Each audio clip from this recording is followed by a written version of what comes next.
water from a neutral state to an alkaline state. Now here's the same situation we're going to do now with Aquafina. And just keep in mind, we're pouring just a little bit of water and we've taken it from an acidic state to an alkaline state. And here you'll find the same case with Dasani. Now, what's interesting here is you're going to find out here with Gatorade, that's not quite the case. As a matter of fact, you need about 25 glasses of water, of this water, to neutralize 1 glass of Gatorade. Same thing for Sprite. Look at here. And as you can see, none of that acidity has been neutralized, okay? With Sprite or with any soda, they're finding it's a 32-to-1 ratio, meaning you need 32 glasses of this water to neutralize 1 glass of soda. And just to put that into perspective, I mean, if you think about the fact that cancer is running at an all-time high. As a matter of fact, it's the leading killer in this country, and when you've got too much acid in your body, it can lead to cancer down the road. So we want to avoid things like soft drinks, too many soft drinks, or too much Gatorade, or too much reverse osmosis water, because it just has a negative effect on you. Now, let me just share with you one other thing. We've got these alkaline states. Watch what happens when I mix a little bit of soda. Right away, as you can see, it takes it from an alkaline state right back to a acidic state. So it's very, very important that we stay away from too much acidity. All right, now the next thing that we're going to do here is we're going to actually do what we call a chlorine test. We're going to actually take ordinary tap water and determine whether or not there's chlorine, and we're going to do the same thing with our Kangen water. So over here in this picture is tap water. Okay? And over here we're going to take our Kangen water, the 9.5 drinking water. And then what we're going to do is we're going to actually take this chlorine testing solution, and we're going to put 4 drops of this solution in each of these waters. So here we go. 1, 2, 3, 4. 1, 2, 3, and 4. Okay. We're going to give this thing a nice little stir here. And here. Now over here on the bottom of our chart is our chlorine indicator. And what you're looking for is you want a clear color, because you don't want chlorine in your water. We're going to come back and talk about that. And as you can see in the tap water here, it's a bright yellow, indicating that there is a fair amount of chlorine in this water. And as we are on this subject, I want you guys to think about, what do we do, as an example, when we take a shower or a bath? 10, 15-minute shower or bath. What's happening there is that's the equivalent of drinking 8 tall glasses of this water. I mean, if you think about it, as you're bathing, you're opening up the pores of the largest organ in your body, that being the skin, and what happens over the course of that 10, 15-minute shower or the bath is the fact that you're actually absorbing anywhere from 8 to 10 glasses of this water in your skin. Now, on that note also, think about, what do we do when we bring vegetables home? We bring our vegetables home, and what we want to do is we want to wash them. We want to get rid of all the herbicides and the pesticides and the insecticides. Well, let me take you through a quick little demonstration so you can see actually what we're doing. This is an onion right here. What we're going to do is we're going to peel this onion and just pretend that we're actually preparing it for either a salad or, say, an omelet. And we're going to cut this onion up here.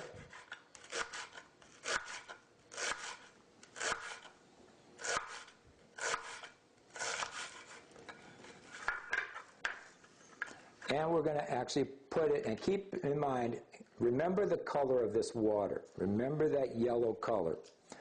So here we go. We're washing our onion, right? And again, the reason we want to wash it, we want to take the sting out of there, and we want to remove the herbicides and the pesticides. And keep in mind, that onion was in that water for a few seconds only.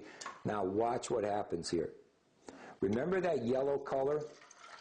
Well, let me ask you this. What happened to the chlorine? I mean, if you really think about it, we didn't clean the onion, we actually cleaned the water. All that chlorine that was in this water is now absorbed in this onion. Okay, and this applies for any produce, be it, fruits or vegetables. So this is something that you want to stay away from. Now, I was in the swimming pool business for 7 years. I'm very familiar with chlorine, and chlorine is something that you do not want in your tap water to bathe with or to wash produce with, let alone to drink with. Okay? Okay, what I'd like to do right now is actually show you one of our other waters, that being the Kangen, the strong Kangen water that has a pH of 11.5, so you can see the amazing cleaning powers that this water actually carries with it. And to demonstrate that, what we've got here is we've got some fresh cherry tomatoes that we actually just bought here at the Giant supermarket, and what we're going to do is we're going to actually do a quick demonstration where we're going to take some tomatoes and put it in this cup here. We're going to do the same alongside this cup. Now, instead of using the tap water and all the chlorine in there, we're just going to take a reverse osmosis water. And keep in mind, this water is going in clean, and it'll be interesting to see how it comes out after a few minutes. And what we're going to do now is we're going to take some of our Kangen water, the strong water that has the pH of 11.5, and that's what's inside of this container. And just to demonstrate that there's nothing in here but water, let me just pour some in this cup here so that you can see for yourself. And this is the water that has the pH of 11.5. In other words, it has some amazing cleaning powers. And we're going to come back to this here in just a few seconds. Now, as that's sitting in there, let me just give it a quick stir. Okay, now while that's in there cleaning, what we're going to do in the meantime is we're going to actually show you another demonstration with green tea. This is a very good Japanese green tea, and green tea is good for you. It's got some amazing antioxidant properties, but what we want to do is we want to show you the solvency properties of Kangen water. And now typically to make green tea or any kind of tea, you need obviously a tea bag. You need some boiling water, and what it typically has to happen is that tea bag has to steep for a couple, 2-3 minutes. So we don't have hot water today, but what we're going to do is we're going to take room temperature water. We're going to take tap water, or bottled water for that matter, and then we're going to take some of our 9.5 Kangen water. Now let's just see what happens. So over here, let's go ahead and we're going to use some reverse osmosis water, some Aquafina water. And we're going to give this tea bag a nice head start. Give that a nice head start there.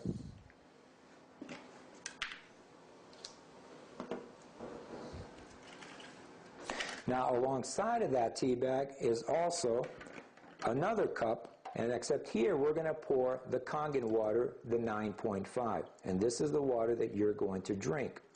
And as you can see, almost instantly, as soon as this water hits this tea bag, you can see the solvency properties of this water. Okay?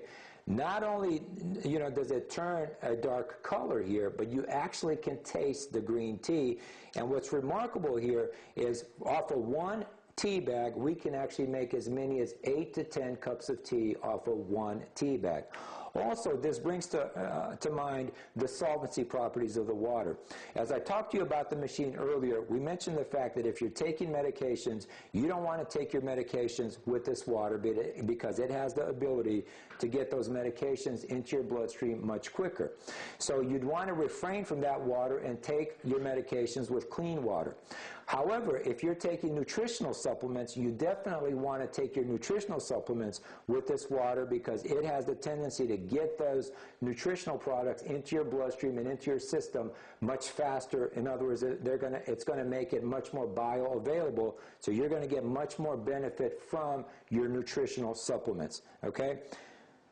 Now, let me just show you real quick here what could happen. We're going to take this tea bag here, a used tea bag, and I want to just demonstrate for you what's going to happen. And just keep in mind, as soon as this water hits the tea bag, as you can see, we've just made another cup of tea.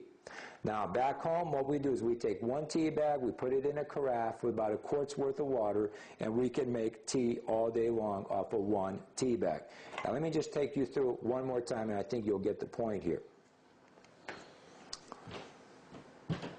And again, keep in mind, from the moment this water hits this tea bag, and remember, this is already our third